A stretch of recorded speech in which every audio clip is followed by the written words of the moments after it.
Makanya saya syukur sama Anda jadi nabi dan tidak akan jadi nabi. Nah, inteleknya itu. Jadi ini penting saya utarakan karena sekarang itu agama mau dicerdasin, ngajinya agak gelem tapi mau kritis. Itu bahaya betul. Makanya innama ahlakal ladzina min qablikum kasratu masa ilim, karena banyak pertanyaan. Ya bahaya betul. Masa Allah dievaluasi. Apa?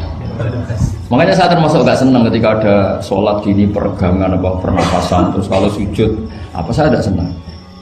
Saya senang saya gini nanti sholat lama-lama fungsinya kayak senam yoga. Gini saja, semua yang diperintahkan Allah pasti ada hikmahnya, saya yakin ada hikmah. Tapi tidak usah hikmah ini jadi tujuan. Kalau nanti jadi tujuan, terus orang bilang gini, itu sholat terus sakit, yang nggak sholat sehat, habis kamu. Ya kan? Tapi kalau ada orang tahu hikmahnya gini untuk apa, narik nafas atau apa yang gini, ya monggo lah sauni-unimu, ya nggak apa-apa lah seperti itu. Tapi kalau jadi tujuan, jadi ya sudah, yang benar sholat itu apa? Sholat itu bukti ketundukan sama Allah Subhanahu wa ta'ala. Wasjud waqtarib, kalau berani sujud berarti insya Allah dekat sama Allah. Karena itu bentuk tawaduk, bentuk tadallul, bentuk ubudiyah. Fadkhuli fi ibadi wadkhuli. Lalu terus dianalisis ini fungsinya gini, wah repot. Lah nanti kalau ada senam yoga tandingannya lebih efektif. Saya jantungan, sujud kok nggak ngefek, tapi setelah ikut yoga kok ngefek. Saya loh ya, orang boleh nggak berpendapat sama saya, tapi kalau nggak sependapat keterlaluan, yakin. Karena dari saya jelas yang namanya wasjud ya Wak. Udah ada di hadis di Quran, wasjud wa tasfu, atau sujud dan kamu menjadi nggak ada yang ada ya wasjud. Saya kira demikian. Assalamualaikum warahmatullahi wabarakatuh. Apa langsung selesai aja? Ya. Masalah keimanan. Tanya apa ngeluh?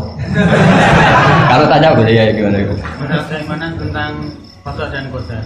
Oh iya. Kalau qada dan qadar itu kita sudah ditentukan oleh Allah, kenapa masih dimintai pertanggungjawaban? Tidak. Oh iya. Betul.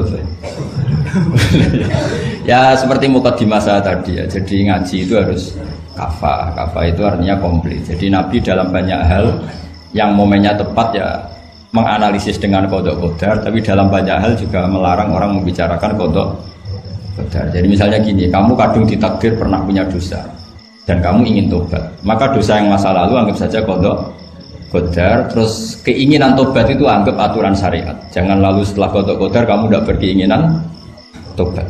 Ini penting saya utarakan karena Nabi itu ngendikan pasti dua kali. Saya jamin di setiap konteks sosial Nabi pasti ngendikan dua kali. Dua kali itu dua solusi. Nabi pernah ngendikan idza dzikiral qadar fa'amsiku wa idza dzikra ashabi fa'amsiku. Jika umatku telah menjustifikasi qada dan qadar fa'amsiku, kamu jangan ikut-ikut. Karena nanti akan yang zina nggak apa-apa, saya sudah qada qadar, yang maling ya nggak apa-apa karena sudah qada. Wah bahaya, bisa hancur syariat kalau seperti itu.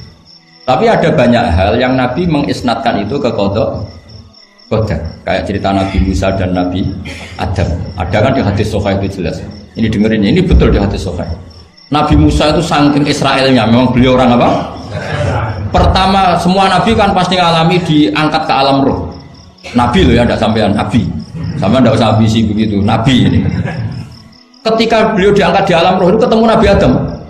Padahal Nabi Adam kan Abul Basar, tokoh utama ada.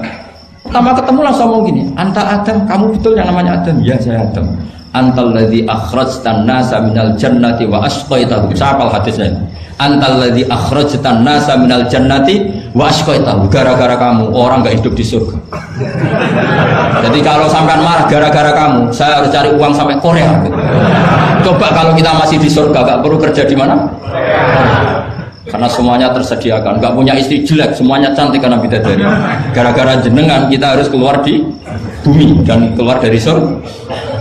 Nabi Adam itu karena orang sepuh ya, beliau santai saja.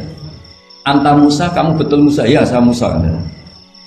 Anta kalimu? Ya saya kalimu. Anta Sofio? Ya saya. Nabi Adam masih muji-muji. Ini pentingnya orang bijak. Jadi kalau sama nanti ngelawan saya tetap bijak insya Allah. Tapi sampai bisa neraka, ngelawan kiai itu dosa. Dosa sekali, bukan dosa biasa, sangat dosa. Nabi Adam masih anta sofi wa anta kalimu. Bukankah kamu melihat di Taurat bahwa saya akan dosa dan akan dosa saya sudah ditulis 40 tahun sebelum saya dosa? Iya ya Musa. Iya ya Nabi Adam, ya betul gitu. Berarti kamu mengkritik saya, atalumunani fi amrin qad qadahu. Kamu mengkritik saya, menyalahkan saya dengan sesuatu yang sudah dikodok-kodar oleh Allah sebelum saya lakukan. Jadi sudah ditulis sama Allah 40 tahun sebelum saya salah, sudah ditulis skenario-nya nanti Adam akan salah terus keluar dari surga. Memang dari awal Allah skenario-nya seperti itu. Itu ibarat istri kamu sudah tahu ini kalau miskin setia, kalau sudah kaya nanti pola, itu sudah tahu. Tapi anehnya istri kamu ketika nyata pola kok tidak siap, padahal sebetulnya sudah tahu gitu ya kan. Makanya saya kalau ngaji di mana-mana bilang kelirunya orang Indonesia itu satu, kalau ilmunya terbukti itu tersiksa, itu kelirunya orang ini. Semua cowok tahu nggak, semua lelaki tahu nggak, kalau nggak pernah nafakoi diomelin, tahu nggak? Tahu. Tapi ketika itu nyata nggak siap. Harusnya ketika nyata diomelin, alhamdulillah ilmu saya benar terus. Tapi istri kamu juga gitu. Biasanya wong lanang duwe akeh pola. Terus denger sampean mulai cinta orang lain. Harusnya kan alhamdulillah ilmu saya benar kan. Artinya gini, manusia saja bisa memprediksi. Kan nggak mungkin kita nyifati Allah. Allah nggak tahu Nabi Adam salah sebelum nyata-nyata salah. Tentu itu tidak mungkin. Nah, maknanya kodok kodar kira-kira gitu. Allah itu tahu apa yang akan terjadi. Tapi tetap saja ini nggak boleh dipakai justifikasi untuk maksiat. Makanya jelas aturan Quran, saya mohon kamu nggak boleh salah. Ini nanti saya baca. Saya hafal tapi ini biar tamu ayatnya. Itu ayatnya kan ma asoba musibatin fil ardi wala fi anfusikum illa fi kitabim min qabli an nabraha inna dzalika 'ala Allahi yasir likai la ta'sau 'ala ma fatakum wala tafrahu bima. Jadi apa yang mengenai kamu di bumi maupun ada pada diri kamu, anggap saja itu yakini saja sebagai qada qadar supaya kamu tidak putus asa apa yang sudah terlewatkan dan tidak bangga dengan apa yang kamu sudah. Misalnya saya ini kan termasuk kiai keren misalnya itu saya tidak pernah bangga karena memang ditulis kalau suatu saat Gus Bahat itu keren, jadi bangganya di mana? Kan sesuai skenanya. Jadi untuk menghilangkan ujub bangga itu dengan cara iman sama qada qadar. Terus likaila tak soal wafatakum, kamu tidak perlu putus asa dengan apa yang sudah kelewat. Misalnya masa lalu kamu ya tadi diusir istri, suami, macam-macam lah, utangnya banyak, wes sudah bangkit saja, sudah takdir. Jadi mungkin ada yang mencarikan, coba ini dicarikan, mungkin di surat Hadid itu apa yang nanti dicari ayatnya. Pokoknya ayatnya tadi apa? Ma asoba min musibatin fil ardi wala fi anfusikum apa?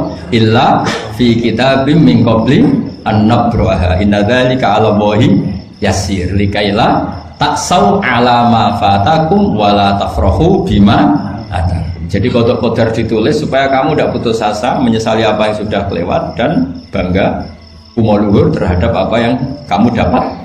Jadi misalnya Pak Jokowi jadi presiden, untuk menghilangkan ujub ya, memang sudah ditulis kalau akan jadi ya biasa saja sesuai skenario. Nah, ya sama seperti sampean suatu saat tua terus untungmu coplok, terus dredeg kepleset tiba. Soalnya harus senang saja.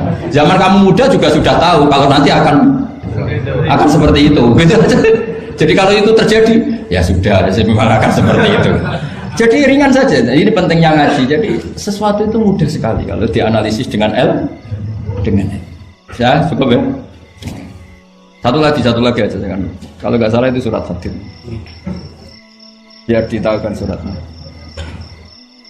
Diumumkan siapa? Surat apa? Hadid itu. Hadid 22. Hadid 22 ya. Hadid 22. Berdiri aja nggak apa-apa. Oh enggak. Oh ya nggak apa-apa gimana? Assalamualaikum warahmatullahi wabarakatuh. Waalaikumsalam warahmatullahi wabarakatuh. Saya kehormatan sama Kiai. Ya. Sebenarnya saya baru kenal Kiai itu 3 minggu yang lalu lewat YouTube.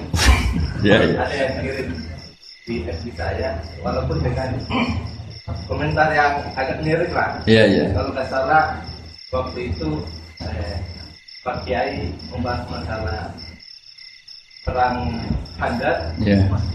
yang mengatakan bahwa Nabi itu waktu itu santai saja, tidak tahu apa-apa, tapi Iya. ada Salman dia menyampaikan ini. Iya. Terus komentarnya netizen anak.